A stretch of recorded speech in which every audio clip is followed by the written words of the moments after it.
Hola, ¿cómo les va? Mi nombre es Alejandro, yo soy auxiliar alumno de honores de la Cátedra de Química General y me tocó realizar la presentación o la simulación de la polaridad de las moléculas.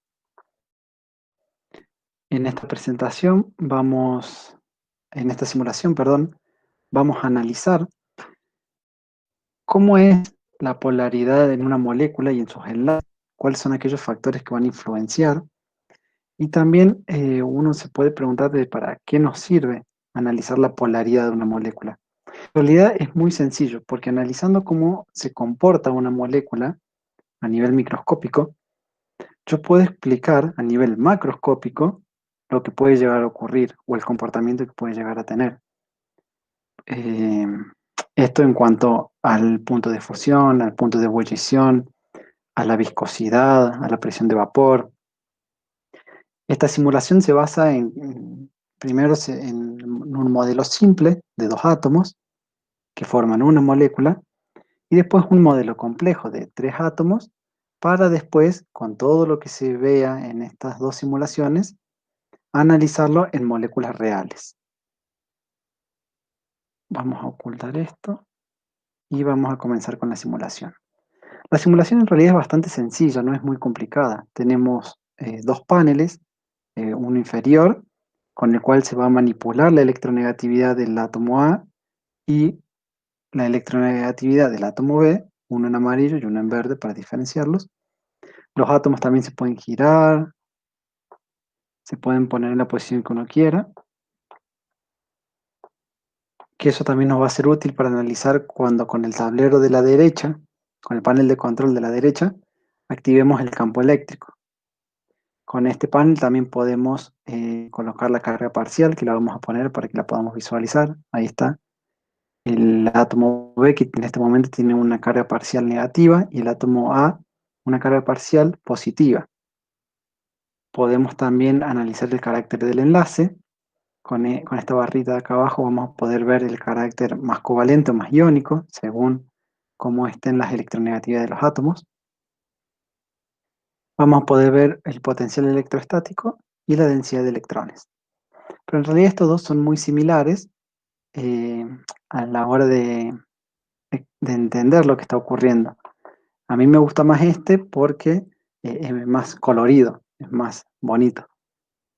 Que este potencial electrostático lo que nos muestra es en color azul las regiones donde haya una densidad de carga positiva y en color rojo donde haya una densidad de carga negativa. ¿Qué significa esto? Que en las densidades negativas vamos a tener una mayor concentración de electrones en la molécula y en las positivas una menor concentración de electrones. Para esto necesitamos definir, antes de comenzar a variar la electronegatividad, que es lo principal que vamos a variar, necesitamos saber qué es la electronegatividad. Y una definición rápida podría ser que en una molécula donde hay un átomo, este tiene una fuerza o una mayor tendencia a atraer los electrones del enlace que está formando. Mientras mayor sea la fuerza de ese átomo para atraer los electrones del enlace, mayor es la electronegatividad. ¿Mm? Y el caso contrario es la inversa. Mientras más electropositivo sea un átomo, en este caso A, mayor será la tendencia a ceder electrones. Y ahora pues vamos a comenzar variando la electronegatividad del átomo B. Vemos que en este caso la electronegatividad está en el centro. Si nosotros aumentamos la electronegatividad de B, vamos a hacer que B tenga una mayor fuerza para atraer los electrones del enlace, es decir, los va a atraer hacia él, dejando sin electrones o con una menor disponibilidad de electrones al átomo A. Entonces aumentamos la electronegatividad de B y vamos a ver cómo el carácter del enlace se va volviendo iónico y cómo el potencial electrostático se va coloreando de color rojo en el átomo B porque va a tener una mayor cantidad de electrones. Entonces aumentamos la electronegatividad, vemos que el vector, esta flechita que está acá arriba, también crece junto con el potencial electrostático. Este vector, que en un extremo tiene un más, indicando la región positiva de la molécula, aumentando hacia la región negativa, es el momento dipolar. Entonces seguimos aumentando la electronegatividad, la aumentamos, hasta que llegamos a un carácter de enlace iónico. En este caso, el átomo A es el menos electronegativo, el átomo B es el más electronegativo, y este podría ser la representación, como vamos a ver más adelante, de una molécula típica de cloruro de sodio, donde vamos a tener iones sodio que tienen una densidad de carga negativa en este caso, y un ion cloruro podría ser. ¿Mm? Eh, Ahora lo que podemos hacer es invertir. Podemos disminuir la electronegatividad de A, perdón, aumentar la electronegatividad de A, y vamos a ver cómo el carácter del enlace se va volviendo más covalente. ¿Por qué? Porque A empieza a competir por los electrones con B, porque empieza a ganar electronegatividad.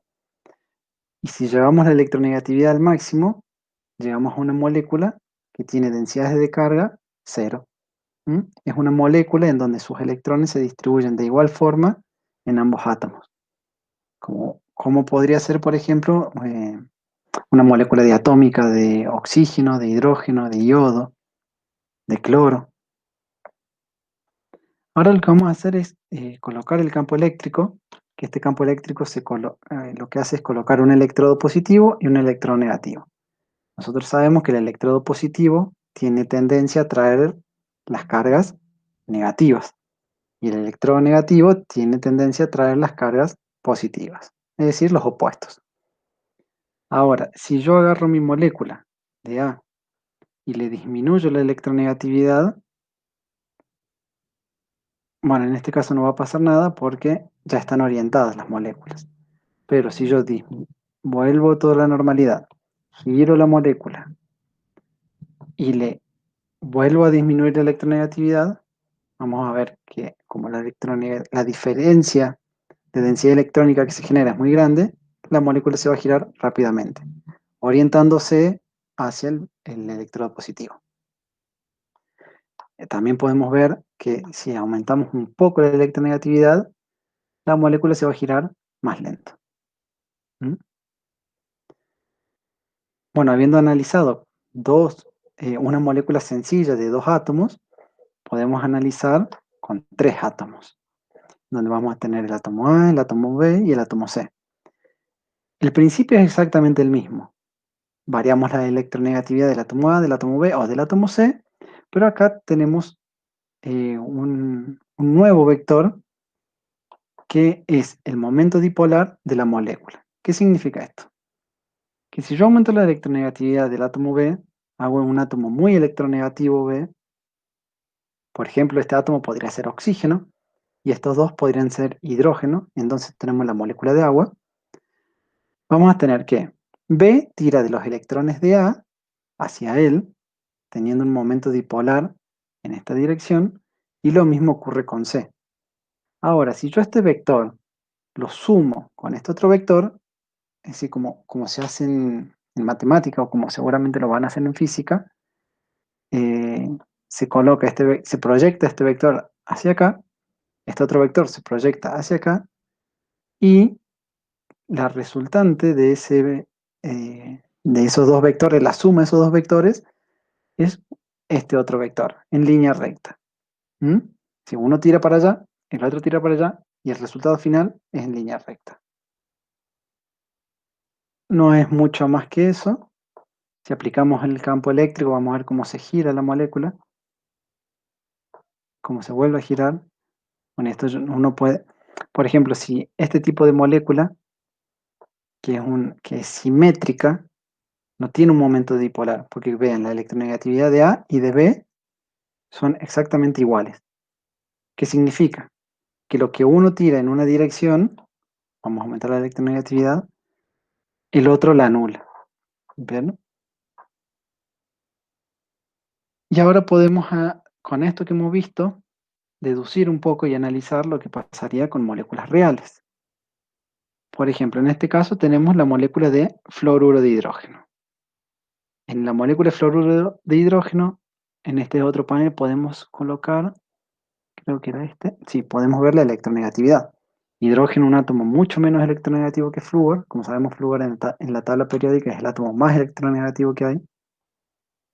Entonces podemos pensar, bueno, si flúor es el átomo más electronegativo que hay en esta molécula, quiere decir que va a atraer con una mayor fuerza los electrones de este enlace, lo cual va a dejar al hidrógeno con una disponibilidad menor de electrones, dejándolo con una densidad de carga negativa, positiva, perdón, y al flúor con una densidad de carga negativa.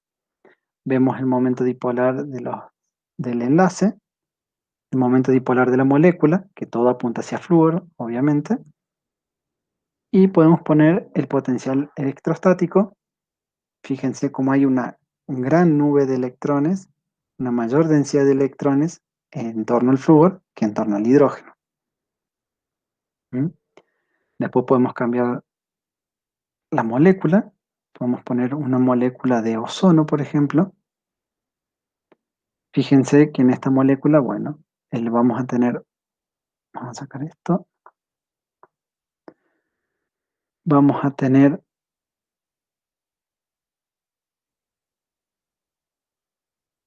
un vector que apunta en dirección del oxígeno 1 al oxígeno 2, un vector que apunta del oxígeno 2 al oxígeno 3, que en realidad sería, eh, fíjense que el momento de la molécula es mucho menor, porque los tres átomos son exactamente iguales. Y bueno, y como en el ozono hay justo resonancia, es como que está constantemente cambiando el enlace. Vamos a elegir una molécula más fácil para analizar. Por ejemplo, el cloroformo. Ahí está. Fíjense que ahora sí vamos a tener los átomos de cloro muy electronegativos. Tenemos tres átomos de cloro que tiran de los electrones del carbono y del hidrógeno. El momento hacia el átomo de hidrógeno, el momento dipolar, es muy pequeño. Todo se dirige hacia abajo, dado que cada átomo de cloro tira sus electrones hacia su lado. El momento resultante es hacia abajo, el momento dipolar de la molécula. Después, bueno, podemos poner otro ejemplo, el amoníaco, que fíjense en este caso es lo mismo. La electronegatividad del nitrógeno atrae hacia él los electrones de hidrógeno, de sus tres hidrógenos, para dar, bueno, como resultado un momento dipolar hacia arriba. ¿Mm? Bueno, es la primera vez que hago un video así como esto. Espero que se haya entendido, que hayan podido entender algo, y gracias por su tiempo.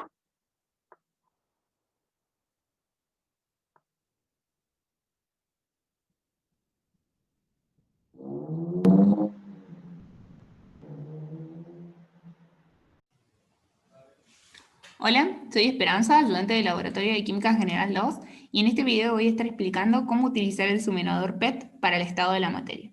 Recuerden que las simulaciones solo son una herramienta que en este caso nos pueden ayudar a entender mejor los conceptos abstractos. No son un material que les vayan a evaluar, pero les van a ayudar mucho al momento de tener, por ejemplo, que razonar en el resultado de un problema, que tiene, digamos, el sentido del resultado, o simplemente a comprender mejor qué es lo que está ocurriendo a nivel molecular, que por razones obvias no podemos ver a simple vista. Bueno, primero vamos a ver cómo son las opciones, las partes del simulador, y vamos a ver ejemplos concretos y cómo lo puedo utilizar. Bueno, una vez que entran al link, les va a aparecer esta pantalla, ¿sí? Tienen estas cuatro ventanitas, ¿sí? En las que si les hacen clic quedan seleccionadas, y son las tres simulaciones que nos ofrece. Por ejemplo, vamos a hacer clic en interacción. Para poder entrar, hacemos clic otra vez y nos aparece esto, ¿sí? Un cuadrito acá arriba en donde podemos elegir el tipo de sustancia, ¿sí? En este caso dice átomo, ¿sí? Pero como dice atracción ajustable, nosotros ahí podemos decidir qué interacciones queremos ver. Por ejemplo, le hacemos clic y podemos modificar el diámetro atómico, o sea, el tamaño al que nosotros podemos evaluar la molécula, y las fuerzas de interacción, ya sean débiles, por ejemplo, dipolo inducido, o fuertes, que vendrían a representar ion-ion, ¿sí? Tamaño pequeño, tamaño grande. Ven que si yo modifico cualquiera de estas condiciones, se ven afectados el gráfico y, bueno, obviamente, los círculos esos que representan la molécula. Bueno, vamos a poner fuerzas de interacción fuerte, ¿sí? Que ya van a ver para qué me sirve. Y el tamaño aproximadamente ahí, ¿sí? Después tenemos esta otra ventanita, hacemos clic en más, nos aparecen estas opciones, seleccionamos el tercer circulito, ¿sí? Para que nosotros podamos ver cuáles son los vectores de las fuerzas que aparecen en una interacción. Bueno, las interacciones moleculares son aquellas que aparecen entre las moléculas de una sustancia y son las responsables de las características macroscópicas. Como saben, las energías de interacción están dadas por las fuerzas de repulsión y por las fuerzas de atracción. Las fuerzas de repulsión son aquellas que aparecen por los núcleos, ¿sí? Una vez que yo tengo las moléculas lo suficientemente cerca como para que ambos núcleos pueden repelerse, van a aparecer estas fuerzas, ¿sí? Entonces podemos decir que estas fuerzas son de corto alcance porque van a aparecer una vez que las moléculas estén bien juntas. Después tenemos las fuerzas de alcance, de largo alcance, que son las de atracción y que van a ser representadas por la atracción de los núcleos positivos hacia las nubes electrónicas negativas de la molécula opuesta, de la segunda molécula. Bueno, ven que se está moviendo así. Si yo quiero que este movimiento que representa la interacción, ¿sí? se esté moviendo, le dejo el play. Si no, aprieto acá pausa y puedo modificarlo a mi gusto y se mantiene quieto. Podemos ver que en este gráfico de distancia entre átomos versus energía potencial, yo puedo tocar, ¿sí? El circulito dentro de la curva y ya puedo moverlo así, ¿sí? Y se van a representar los movimientos ahí abajo, o puedo mover acá abajo y se va a representar en el gráfico. Como pueden ver acá, fuerza de interacción, dice que es esta E, ¿sí? Aparece acá, y el diámetro atómico es de este signo ρ que aparece acá. Bueno, veamos lo que ocurre durante una interacción molecular. Si suponemos que esto es una molécula y esto es una segunda molécula de la misma sustancia. A medida que vamos acercando, a medida que las moléculas se van acercando unas a otras, empieza a haber una interacción. Esto es debido a las fuerzas de atracción, ¿sí? Podemos ver que las fuerzas de atracción están representadas por ese vector de color naranja, esa flecha de color naranja, ¿sí? Podemos ver que son las más importantes porque vemos que está del tamaño grande, ¿sí? A esta distancia entre moléculas, lo que más importa es la atracción y la repulsión es mínima, ¿ven? Que es como la flecha rosada, chiquita, es la que representa la repulsión, las fuerzas de repulsión. Bueno, a medida que vamos acercando las moléculas empieza a existir una interacción, ¿sí? Apenas aparece la flecha rosada, ya hay interacción. Ahí podemos decir que es una interacción mínima, ahí podemos decir que es una interacción máxima, ¿sí? Bueno, una vez que las acercamos lo suficiente como para que ya exista la repulsión, vemos cómo, a pesar de que la atracción existe, la repulsión es mayor, entonces las moléculas van a tender a separarse. Si yo, por ejemplo, le pusiera play, ¿sí? Chao. Cuando pase eso, tenemos este botón que dice regresar al átomo. Hacemos clic y vuelve. Bueno. Eso es lo que podemos hacer básicamente acá, ¿sí? También podemos evaluar cómo las fuerzas de atracción van a estabilizar el sistema, ¿sí? Haciendo que disminuya la energía potencial, ¿sí? Hasta un momento en el que ambas fuerzas están igualadas, ¿sí? Tanto la de repulsión como las de atracción. En este caso, la energía potencial va a ser mínima. Pero una vez que ya están lo suficientemente cerca, ¿sí? Ambas moléculas, la repulsión va a hacer que aumente la energía potencial y el sistema se desestabilice. Pasemos a, bueno, acá pueden jugar, ya saben, con las diferentes fuerzas de interacción. Por ejemplo, yo puedo suponer y ver qué es lo que pasa en el gráfico de energía potencial versus distancia entre átomos de la molécula del agua. Entonces, ¿qué podemos decir? El diámetro atómico de la molécula del agua, bueno, no es tan grande ni es súper pequeño. Lo podemos poner ahí. Y las fuerzas de interacción que dijimos acá, aproximadamente en fuerte, le pusimos en lo máximo que es fuerte, ion-ion. Y en lo mínimo de débil, dipolo inducido, dipolo inducido. Sabemos que entonces la molécula del agua posee interacciones dipolo-dipolo. Pero, podemos ponerlo acá, dipolo-dipolo. Pero sabemos que, debido a los enlaces de hidrógeno, la molécula de agua posee puentes hidrógeno y eso le da una interacción dipolo-dipolo más fuerte de la normal. Entonces nosotros deberíamos ponerla un poquito acá. Y así podemos hacer la simulación. Podemos ir jugando con las diferentes fuerzas de interacción y viendo cómo cambia la energía de interacción. Tenemos una energía de interacción máxima cuando tenemos moléculas grandes, ¿sí? Y fuerzas de interacción fuertes, por ejemplo, ion-ion entre iones grandes. Y lo mismo podemos hacer, pero representado con lo pequeño. Pequeñito, pequeñito, ¿sí? Y así pueden ir jugando. Vamos a resetear para dejar todo en cero y vamos a pasar a lo siguiente. Bueno, acá abajo aparece una barra de tareas. Podemos volver al inicio, ¿sí? Y cambiar desde acá, seleccionar otra simulación, o directamente desde acá abajo también te permite seleccionar. Si no les permite seleccionar acá abajo, bueno, vuelven al inicio y así. Pero yo voy a elegir acá abajo. Bueno, esta segunda simulación, hay un recipiente, ¿sí? Que contiene una sustancia, un recipiente cerrado, o sea, tenemos un sistema cerrado, ¿sí? Tenemos un termómetro. Acá arriba del termómetro está la opción de cambiar las unidades en las que quiero ver la temperatura, en Kelvin o en grados centígrados, siempre elegimos Kelvin. Tenemos lo mismo, pausar el movimiento, que esté el movimiento. Tenemos la opción de elegir qué sustancia queremos adentro de nuestro sistema cerrado, ya sea argón, neón, como antes, o ahora también me agregaron oxígeno y agua. Puedo elegir los estados en los que lo quiero ver, ¿sí? Puedo elegir estado sólido, estado líquido, estado gaseoso, ¿sí? Con esto de acá abajo lo que yo puedo hacer es jugar, ¿sí?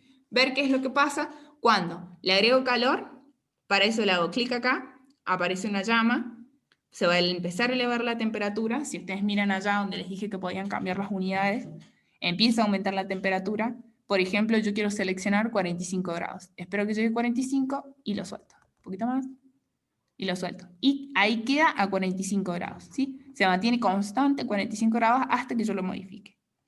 Por ejemplo, lo puedo enfriar ahora haciendo exactamente lo mismo. Espero que disminuya hasta el valor que quiera, por ejemplo, hasta 30, y lo suelto. Y me queda a temperatura constante de 30 grados. Kelvin. Bueno, no se guíen por los valores, ¿sí? De la temperatura. Solamente interprétenlo como temperaturas bajas y temperaturas altas. Porque no sabemos la presión que hay dentro de este recipiente, así que no vamos a poder tener esa relación de hielo a 0 grados y así. Porque eso sería a una atmósfera. Y realmente no sabemos qué presión hay dentro de este recipiente. Bueno, reseteamos y comenzamos con la simulación. Básicamente, lo que podemos observar acá es las características de cada uno de los estados de agregación y podemos ir viendo qué es lo que ocurre si le agregamos energía al sistema o si le quitamos energía. Bueno, acá podemos ver el estado de agregación del neón, ¿sí? Podemos ver que es sólido, que tiene un volumen y una forma definida, que cada una de las moléculas ocupa un lugar específico dentro de la red del sólido, que el único movimiento que aparece es de vibración, ¿sí? ¿Qué más podemos describir del estado sólido? Las fuerzas de cohesión son máximas, o sea, están lo más próximas posible, ¿sí? Ahora, veamos el estado líquido. El estado líquido, en cambio, no tiene forma propia, pero sí volumen propio. Es decir, las fuerzas de cohesión han disminuido, pero no lo suficiente como para que no tengan un volumen definido. Ahora bien, podemos ver que las moléculas ahora tienen mayor libertad de movimiento, tienen rotación, tienen traslación, ¿sí? Estas moléculas de acá arriba incluso pasan a estado gaseoso, ¿sí? Vamos a ponerlo más frío para que esté simplemente en estado líquido. Vamos a enfriarlo. Ahí está. Un poquito más. Lo calentamos y lo ponemos en el estado líquido, ¿sí? Bueno, podemos ver que fluye a comparación del sólido. Lo mismo podemos hacer con el gas. Podemos ver que ahora no hay volumen propio, no hay forma propia, adopta sí o sí la del recipiente. Las moléculas tienen ya una energía cinética máxima, una fuerza de cohesión nula o mínima.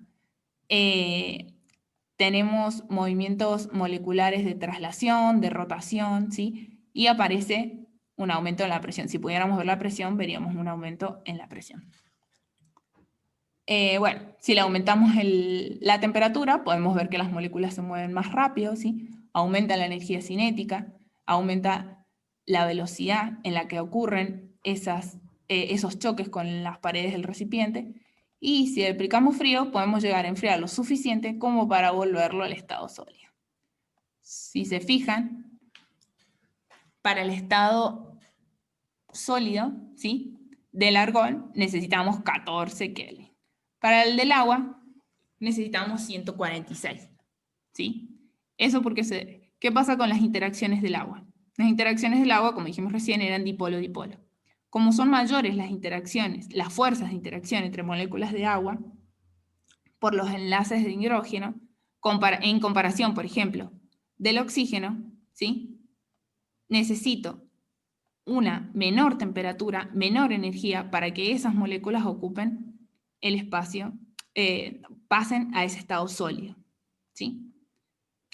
Recordemos además que el agua tiene esa propiedad de ser más densa, ¿sí?, que acá también lo podemos ver, en el estado sólido que en el estado líquido. Podemos verlo como que acá tenemos el agua sólida. Tiene un mayor tamaño, ¿sí? Vemos que tiene mayor volumen.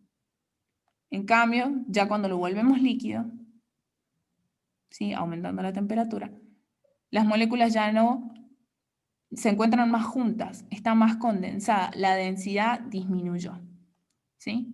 Eso es básicamente lo que podemos observar en esta simulación. Le damos reset y pasamos a la última.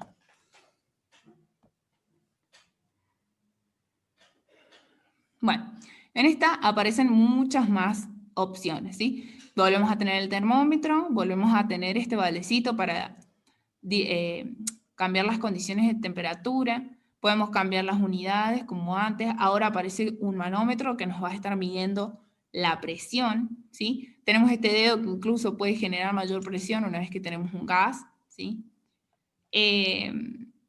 Tenemos este diagrama, ¿sí? Nos aparece el diagrama de fase de la sustancia y el potencial de interacción, que ya lo habíamos visto antes, ¿sí? Por ejemplo, vemos que el neón tiene una energía de interacción pequeña, ¿sí? ¿Se acuerdan que era aparecía acá, esta E, ¿sí? Vemos que en el diagrama de fases, a una temperatura de 14 Kelvin y 0 atmósferas, bueno, sería un poco más acá abajo, aparece este punto. Este punto representa el estado que estamos viendo.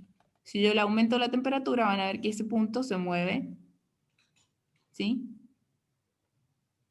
por el diagrama. Siempre se va a estar moviendo en el estado de equilibrio, ¿sí? Se va a mover por las rectas o las curvas, que representaban ese equilibrio entre el líquido y el gas, entre el líquido y el sólido, ¿sí? Acá, en cualquier punto que yo elija de la recta o de la curva, ¿sí?, del gráfico en general, yo voy a tener siempre el estado sólido en equilibrio con el líquido, la presencia de la sustancia en los dos estados de agregación. En este caso sería entre líquido y gas, si me ubico en esta recta, en esta curva en realidad, y en este punto siempre se ubica el punto triple, ¿sí? En donde coexisten tanto el sólido, el líquido como el gas en equilibrio. Acá lo tenemos marcado al punto crítico, que es por encima del cual un gas ya no puede, la temperatura por encima de la cual un gas ya no puede ser licuado. Ahora veamos un ejemplo de lo que podemos hacer, por ejemplo, lo que podemos observar acá, rápido, neón, argón, oxígeno, y veamos ahora el diagrama de fases del agua, ¿sí? ¿Qué es lo que observamos? Este cambio. Esta recta tiene una pendiente negativa para el agua y para el resto es positiva. ¿Por qué? El agua tiene una mayor densidad cuando está en estado sólido que cuando está en estado líquido. Eso es lo que hace que esta recta sea de pendiente negativa. En cambio, en el oxígeno, en el argón, en el neón, el estado sólido tiene una menor densidad que el estado líquido, ¿sí? Esa es una de las características del agua que ustedes tienen bien descrita en sus apuntes. ¿Y cuáles son los beneficios? Bueno, podemos hacer que el agua, por medio de calor, llegue hasta su punto crítico, aumentando la temperatura, ¿sí? Vemos que está en estado líquido, al mismo tiempo con moléculas de gas, ¿sí? Está en equilibrio. Y bueno, podemos ver básicamente eso. También podemos ver cómo las energías de interacción aumentan en el agua en comparación con el oxígeno y en comparación con el argón. Y la distancia entre moléculas, ¿sí? Por más que le bajamos la temperatura, eso no se modifica. Así que bueno, acá tenemos para ver la presión, que lo muestra en atmósferas, y bueno, eso sería todo. Espero que el video les haya gustado, que les haya servido y que puedan jugar mucho en momentos en los que se sientan estresados y abrumados por los exámenes. Les mando muchos saludos y éxitos.